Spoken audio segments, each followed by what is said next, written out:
I'm Miss Erica, and today I'm going to tell you one of my favorite stories from when I was a little kid. It's called But No Elephants, and it was originally written and illustrated by Jerry Smath. Now, when I'm telling you the story, I'm going to need your help. So whenever you see this sign, say no elephants. All right, so let's practice. No elephants! Think you need to be a little louder. 1, 2, 3. No elephants! All right. Now I wonder why our character doesn't want an elephant. Think about that as I tell you this story. Grandma Tildy lived all alone. She worked hard every day, and she had no time to play. She had to pick apples to eat, cut firewood to stay warm, and clean her house. One day, a man came to her house. He was selling pets, and he said, "Would you like to buy a canary bird?" And Grandma Tildy thought about it and said, "Very well, but no elephants!" That evening, Grandma Tildy was cooking stew. The bird wanted to help, so he sang a song for her, and it made Grandma Tildy very happy. When the stew was finished, they sat down to eat it together, and it tasted better than it had ever tasted before. The next day, the pet man came again, and he said, "Would you like to buy a beaver?" The canary bird was quite nice, so Grandma Tildy said, "Very well, but no elephants!" That afternoon, Grandma Tildy needed to chop more firewood. The beaver wanted to help, so he used his big, sharp teeth to quickly cut the firewood apart. And that night, they were all able to sit in front of a warm fire for well-deserved rest. The next morning, Grandma Tildy went shopping. And who did she meet?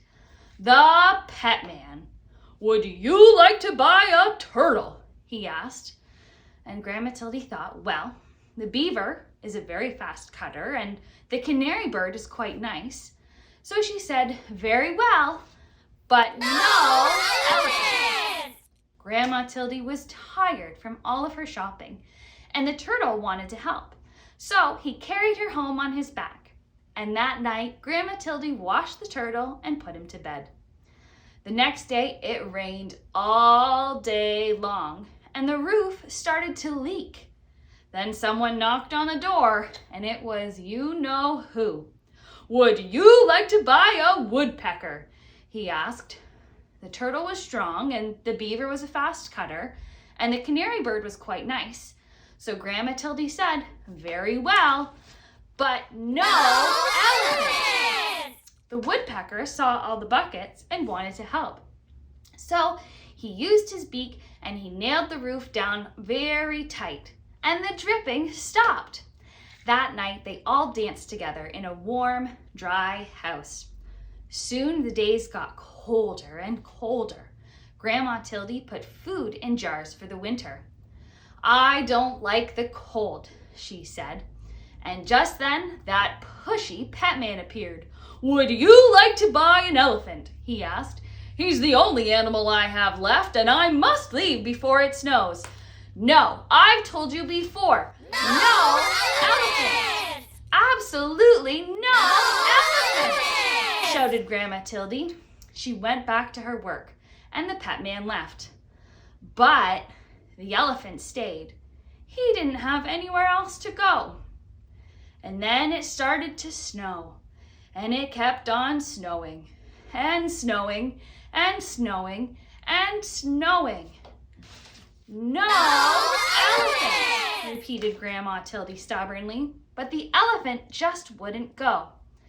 By the end of the day, it had snowed so much they couldn't see the elephant anymore, but they could hear him crying, "Boo!"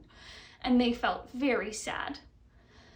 "Very well," called Grandma Tildy. "You can come in." And the elephant was as happy as he could be.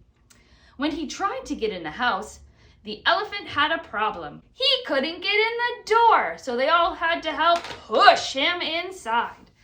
"Oh dear," thought Grandma Tildy. I hope the floor is strong enough. This is a very old house. Outside, the snow kept falling. Inside the house, it was nice and cozy and warm. Everyone hoped winter would go away and spring would come soon. That night, when everyone was asleep, there was a terrible crash. The elephant had fallen through the floor. "Oh dear," said Grandma Tildy. "We cannot fix this. You'll just have to stay there." And the winter was long, and soon the firewood was gone, and the elephant was always hungry. He kept eating and eating and eating until all the food was gone. "Oh my, we cannot leave or we will freeze," said Grandma Tildy. "We cannot stay or we will starve. What are we gonna do?" The elephant felt very sorry. Then he thought of a way to help.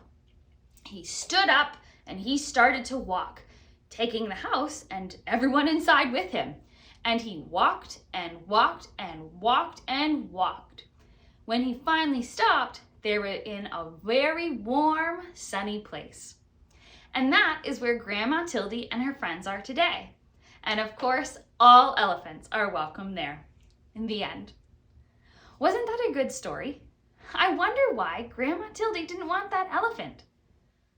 Did you see why she didn't want that elephant? Yeah, he was heavy, he fell through her floor, he ate all her food. But in the end, it turned out to be a good thing because he helped her move to a warm and sunny place when she didn't like the cold. When was a time in life when you were given something that you didn't want, but it turned out to be a good thing, like Grandma Tildy and her elephant? Now, each animal that Grandma Tildy got was able to help her in some way. And what is a way that you can be helpful for someone in your life? Maybe you can be like the canary and sing someone a song or keep them company. And maybe you can be like the turtle or beaver and make something go faster or something more comfortable for someone. Or you could be like the woodpecker and find a way to fix something that's broken.